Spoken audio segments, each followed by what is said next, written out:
Sanibonani guys, igama uNqobile ngiphathela amazwi la eInimba angomhla ka-20 July. Hayi-ke guys, uhlathi namhlanje ubuye ejabulile kakhulu. Ijatshulisa phela ukuthi-ke kunenkampani emfonele for umsebenzi lo tender yokuthi-ke akline ema-ofisini nasey'bhedlela njani njani. Uyasho ukuthi emva kwey'nto ey'ningi edlule kuzona MaMngwevu, ndicinga ukuba elixesha lethu lokuba sinwabe. Okay? Asho-ke naye uMaMngwevu Thumeka phela athi unyanisile mnyeni wami, uyabona ngoku izinto zisihambela kakuhle, nami ngiyasebenza lapha esibhedlela, hayi izinto ziyahlangana, hayi nangampela kuba kiss and tell and all. Ayi kungena i-phone call kuhlathi, phone call emane nje yaqebula kuqeqwe lwesilonda esizama ukuphola, isilonda sikalikamva.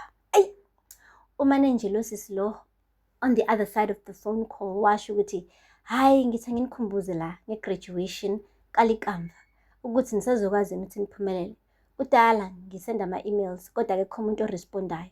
Athi uhlathi sukuba niwari ngaleyo nto, asizi thina, okay, asirespondi ngoba akukho umuntu ozayo apha endlini. Hayi bo, kanti uThumeka uyaqhamuka wathi uthatha ngantoni, wadrop icingo uhlathi wathi hhayi akukho nto. Wathi ndikuvile kaloku ukhuluma nge-graduation.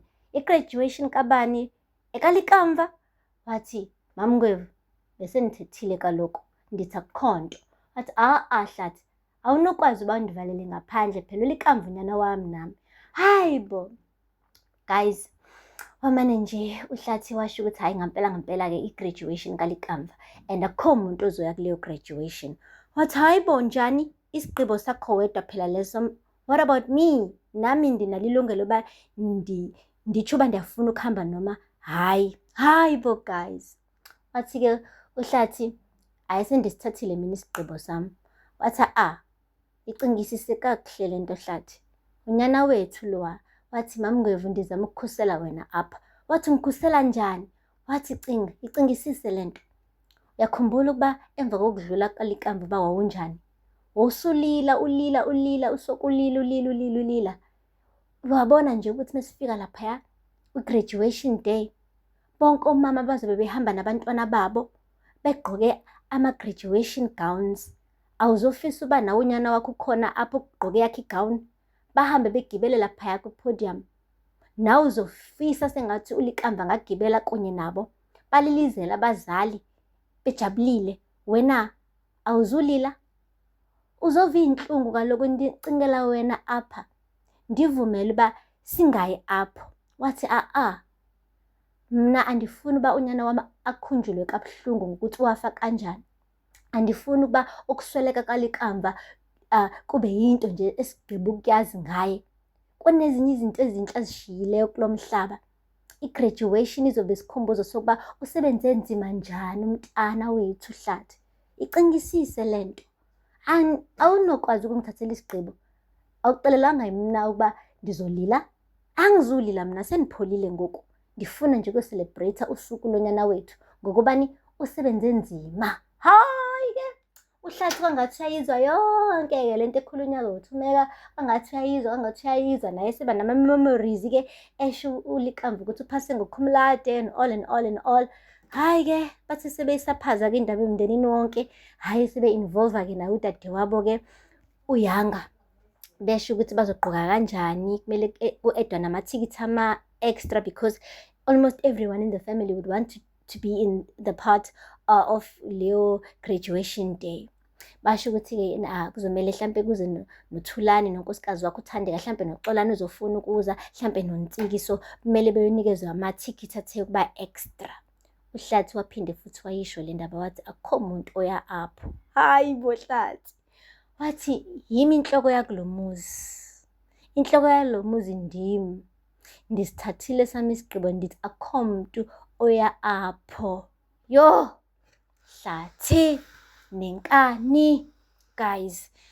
Kuyacaca ukuthi-ke ulikamva asoze akhunjulwa-ke ngomsebenzi wakhe wokuzikhandla, and leyo graduation bazogcina ngokuzwa ngayo nje. Hayi but kuyakhona guys, sekuzoba nje into engenzeki because uhlathi usethethile kaloku. Akupheli-ke lapho, le eKhusela Tech ugcine ebuzile uzele ukuthi yintoni le kumele ipresentwe kum. Washo-ke uLazarus ukuthi hhayi, umfana lo uLwandle uthi-ke ucela simbuyisele la eKhusela Tech and kunedili nje zama ukuyihlanganisa. Wathi uyihlanganisa phi? E-ofisini lami. Wena kahle kahle usuholda ama-private meetings la ema-ofisini with someone who killed uLikamba.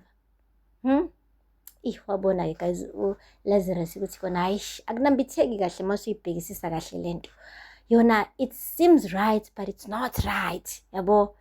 Like ukumthatha uLwandle amfake lapha eKhusela Tech, yes kona kuzoba ne-profit e-right ebhizinisini, kodwa kunabantu abazolimala ngokuthi athathe leso sinqumo.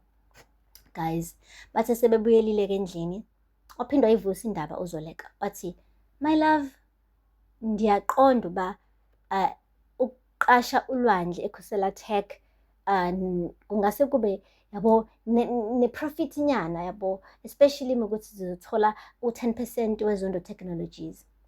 But we have so many things to deal with right now. Like bheka nje i-biotech ifandiwe. This is the project, the biggest project kumele ngabe sifocus kuyona njengamanje. Hayi kuloku silanda uLwandle uzosinikeza idrama. So nje mina ngithi njengophinde uye kuyona leyo ndaba nje noLwandle phakathi. Wamane wathi uLazarus, hayi cha akusisona isinqumo sakho wedwa sisi. Hayibo.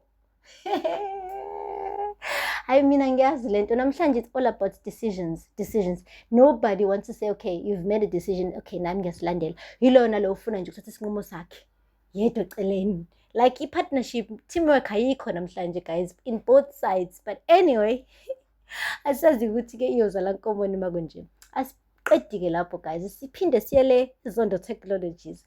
Shuthi-ke uma wethu ubonile ukuthi ukuthathisa uMr Zondo is not gonna serve him any good. So wahamba-ke namhlanje wazehlisa.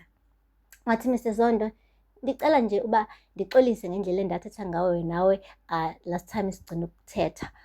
I was way out of line, I understand. Into nje ukuba uyazi nawe uyaqonda ukuthi sisebenze nzima ukuba la sikhona namhlanje. Sasingalala ebusuku sizama ukwakha le nkampani ndawonye. Manje fila sengathi ndisadelina ngokuthi uthathe ama-shares wanikeza indodana yakho bese mina unganginiki lutho. Wamane wathi nje uMr Zondo, yey, ngiyayibona wena inkinga yakho. Wena kahle kahle you are entitled. Ucabanga ukuthi ngoba nakho wangisiza ukuvula le nkampani sekumele kube khona okutholayo. Hey wema wethu ngiyakuholela bhuti. Yes, uyahola wena. Wathi yabona nje ngesikhathi ngikunikeza i-commission, ngakunika isigaxa se-commission wena. Ake khona noyedwa umuntu angayinqabela i-commission ngakunikeza yona. Abantu abaningi bangayibulala ukuthola le commission ngakunikeza yona, but still awunawo thank you. Usafuna uku-extra. Susa le ngqondo yakho ukuba entitled. Wathi okusho ukuthi-ke I will never be a shareholder kule nkampani. Wathi hey, mina njengomphathi wale nkampani mina odecidayo ukuthi ubani uthola ama-shares ubani ongawatholi. So uma ukuthi ufuna umsebenzi wakho ube recognized, imina kumele ku-recognize, hayi ukuthi uyi-recognize wena. Azindawo yakho bhuti, ngicela wazi indawo yakho. Hawe mawethu. Umane wathula wajama. Wathi okay, I understand Mr Zondo. Shuthi ngampela I will never be a shareholder here. Wathi nya Mr Zondo. And the silence treatment, you must always know. Umuntu wakunikeza silence treatment emva kokuthi ucela i-offer, that's a no. Kodwa uyanqena nje ukuthi akutshele ukuze kungaphatheki kabi, but it's a no. So nje uphume enyobozela kanjalo kuma wethu. Engatholanga ngisho 1% ke wama-shares eZondo Technologies. Guys, aphela lapho kaMazibela namhlanje. Ningakhohlwa ukusubscribe and like and comment. Until next time, bye. Sanibonani guys, igama unqabile ngiphathela Mazibela Inimba angomhla ka 20 July. Hayi ke guys, uhlathi namhlanje ubuye ejabulile kakhulu. Ijatshulisa phela ukuthi ke